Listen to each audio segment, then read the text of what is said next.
today we are going to start with our new chapter, that is heat. What is heat? It is the form of energy that causes a sensation of hotness and coldness.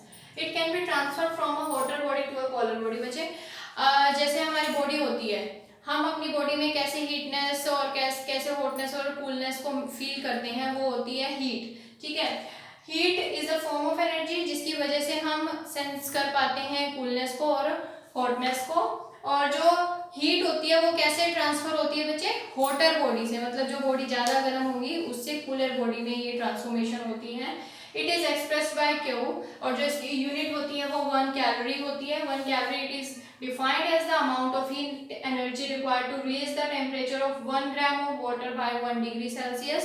ठीक है, ये होती है 1 calorie. लेकिन जो calorie होती है बच्चे वो बहुत ज़्यादा स्मॉलर यूनिट होती है हीट की.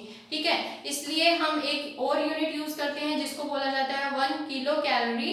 और उसको हम कैसे डिफाइन करते हैं? It is the amount of heat energy required to raise the temperature of 1 kilogram of water by 1 degree Celsius. तो 1 किलो कैलोरी किसके इक्वल होता है? 1000 कैलोरीज के इक्वल होता है बच्चे. टेम्परेचर क्या होता है?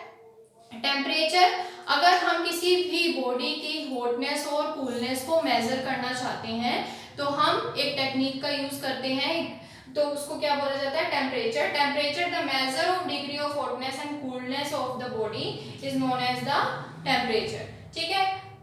मेजरमेंट ऑफ टेम्परेचर कैसे मेजर किया जाता है? Temperature it is measured by the device called thermometer. Thermometer से कैसे मेजर कर सकते हैं? अब ऑब्वियस है, किसी भी बॉडी में अगर हम किसी भी बॉडी को हीट कर रहे हैं, ठीक है, तो वो या तो एक्सपेंड होगी, ठीक है, या कॉन्ट्रैक्ट होगी. The property of expansion and contraction of the substance due to which heating and cooling is made convenient to study by the use of thermometers. ठीक है. और जो जनरली है थर्मोमीटर के अंदर क्या ऑक्यूपाइड होता है? किससे थर्मोमीटर ऑक्यूपाइड होता है बच्चे? मरकरी से. ठीक है. देखिए बच्चे, क्लिनिकल थर्मोमीटर क्या होता है? ऐसा थर्मोमीटर जो हमारी बॉडी के टेम्परेचर को नोट डाउन करने के लिए यूज किया जाता है, उसको हम बोलते हैं clinical thermometer. Clinical thermometer 2 scale से मेजर किया जाता है. First one is Celsius scale and second one is Fahrenheit scale. और जो ह्यूमन बॉडी का जो टेम्परेचर होता है, नॉर्मल टेम्परेचर क्या होता है बच्चे? 37 डिग्री सेल्सियस और 98.6 degree Fahrenheit. Conversion of Fahrenheit you scale to Celsius scale and vice versa.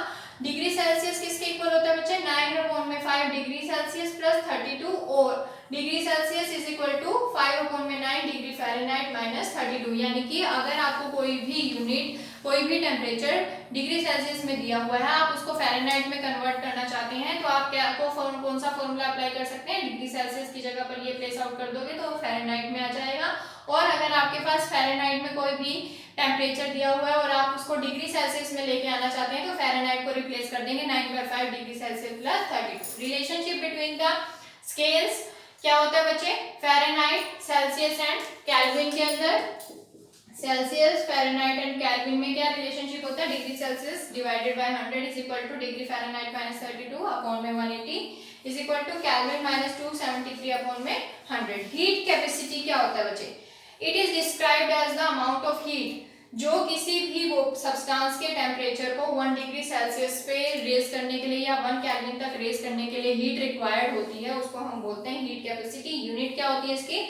Joule पर डिग्री सेल्सियस और जूल पर केल्विन, क्योंकि जो डिग्री सेल्सियस का टेम्परेचर होता है 1 डिग्री सेल्सियस और 1 केल्विन सेम रेजिंग होती है टेम्परेचर की. देखिए बच्चे, स्पेसिफिक हीट. स्पेसिफिक हीट क्या होती है? It is the amount of heat required to raise the temperature of a kilogram of a substance by 1 degree Celsius और by 1 kelvin. Unit of the specific heat क्या होती है बच्चे? It is joule per kilogram per degree Celsius और joule per kilogram per kelvin, क्योंकि kelvin और जो degree Celsius है वो सेम टेम्परेचर को मेजर करते हैं. If a substance having a mass m is given energy q and this results in a given temperature delta t. ठीक है, तो स्पेसिफिक हीट कैसे दी जाएगी? स्पेसिफिक हीट को किस तरीके से रिप्रेजेंट कर सकते हैं? S is equal to Q upon में m delta t, where delta t represent to the temperature that is required, और Q is the energy given to a particular mass, a particular object having mass m. ठीक है. Latent heat. Latent heat क्या होती है? Amount of the heat required to change the state of an object. ठीक है. अगर हम solid से लिक्विड या लिक्विड से सॉलिड में चेंज करना चाहते हैं या वेपराइजेशन करना चाहते हैं लिक्विड टू वेपर, तो उसके लिए जो अमाउंट ऑफ हीट होती है, जितने अमाउंट ऑफ हीट की नीड होती है उसको हम क्या बोलते हैं, लेटेंट हीट। ठीक है, लेटेंट हीट किस पे डिपेंड करती है बच्चे? अब ऑब्वियस है, अगर हमारे पास थोड़ा सा ऑब्जेक्ट है तो कम हीट की नीड होगी और वो इजीली क्या हो जाएगा, सॉलिड से लिक्विड या लिक्विड से वेपर स्टेट में आ जाता है। लेकिन अगर ज़्यादा अमाउंट में होगी तो कम जो लेटेंट हीट की नीड होगी वो ऑब्वियस से ज़्यादा होगी, ज़्यादा हीट की नीड होगी। तो किस पे डिपेंड करता है, मास पे डिपेंड करता है। अगर मास ज़्यादा होगा तो more quantity of heat is required, that is Q is directly proportional. Q is the heat energy is directly proportional to the mass which is represented by Q is equal to ml, क्योंकि बताया था constant of proportionality के sign को हटा के हम कुछ वहां पर कांस्टेंट, ये जो प्रोपोर्शनैलिटी है इसको हटा के कांस्टेंट ऑफ प्रोपोर्शनैलिटी लेके आते हैं, तो वो यहाँ पर L है, capital L, which is the latent heat of the substance. तो Q is equal to ml हो जाता है। स्टैंडर्ड यूनिट जो होती है वो क्या होती है, जूल पर किलोग्राम। ठीक है, टाइप्स होते हैं लेटेंट हीट के, दो टाइप होते हैं, क्योंकि अलग अलग सॉलिड से लिक्विड या लिक्विड से वेपर में चेंज करने के लिए जो हीट की रिक्वायरमेंट होती है वो अलग अलग होती है। उसी के बेसिस पे टू टाइप्स के लेटेंट हीट, टू टाइप्स की होती है, latent heat of fusion and latent heat of vaporisation. देखिए बच्चे, लेटेंट हीट ऑफ फ्यूजन क्या होता है, it is amount of heat required to change a substance from solid to liquid.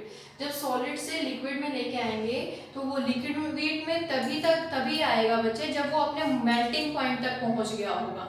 ठीक है, जब तक वो अपने मेल्टिंग पॉइंट को अटेन नहीं कर लेता तब तक वो लिक्विड स्टेट में नहीं आएगा। Without showing any change in the temperature, temperature कोई भी चेंज नहीं होगा। मतलब कि हमने सॉलिड स्टेट में जो उसका टेम्परेचर अटेन किया था, लिक्विड स्टेट में आने के बाद जो उसका टेम्परेचर होगा वो सेम ही होगा।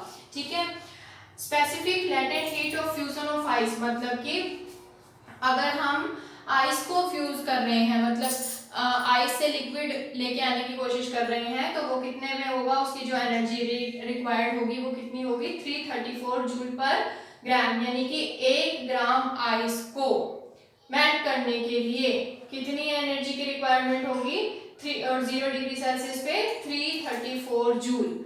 ठीक है, इन एक्सट्रीमली कोल्ड एरिया, जो सबसे ज्यादा कोल्ड एरियाज होते हैं वहां पर जनरली क्या होती हैं, जो भी पॉन्ड्स होते हैं, लेक्स होती हैं, रिवर्स होती हैं, उनकी जो अपर लेयर होती है वो फ्रीज हो जाती है। ठीक है, तो वहां पर क्या होता है बच्चे, आइस की जो स्टेट होती है, आइस के जो specific latent heat of fusion होता है वो इतना होता है कि वो अपर लेयर को तो फ्रीज करके रखता है, बट डाउन स्टेयर्स जो लेयर्स होती हैं अंडरनीथ द आइस पोर्शन, जो उसकी सरफेस होती है उसका जो टेम्परेचर होता है वो 4 डिग्री सेल्सियस होता है। वो क्यों होता है, ताकि वहाँ की जो एक्वेटिक लाइफ है वो डिस्टर्ब ना हो, वो प्रोटेक्टेड रहे। ठीक है, तो इसका ये एप्लीकेशन है। सेकेंड एप्लीकेशन क्या है बच्चे, an ice cube at 0 degree Celsius, ice cube जो 0 डिग्री सेल्सियस पे है वो मोर इफेक्टिव कूलिंग एजेंट है फॉर ड्रिंक्स, जो ड्रिंक्स लेते हैं उसमें, as compare to the water at the same temperature. मतलब अगर हम ड्रिंक के अंदर 0 डिग्री सेल्सियस पे ही वाटर डाल रहे हैं एक ड्रिंक में, और दूसरी ड्रिंक में 0 डिग्री सेल्सियस पे आइस क्यूब डाल रहे हैं, तो दोनों के कंपैरिजन में आइस क्यूब वाली जो ड्रिंक होगी वो ज्यादा कूलिंग होगी। ठीक है, latent heat of vaporisation, vaporisation का मतलब है बच्चे लिक्विड से वेपर्स में कन्वर्ट करना। अब वेपर में वो तभी आएगा जब वो अपने बॉइलिंग पॉइंट को अटेन कर लेगा। Heat required to change the substance from the liquid state to the vapour state at its boiling point without any change in the temperature. ठीक है, specific latent heat of vaporisation of water क्या है बच्चे, it is 2260 joule पर ग्राम। मतलब कि 1 gram water को boil करने के लिए कितनी हीट की रिक्वायरमेंट होगी, 2260 जूल।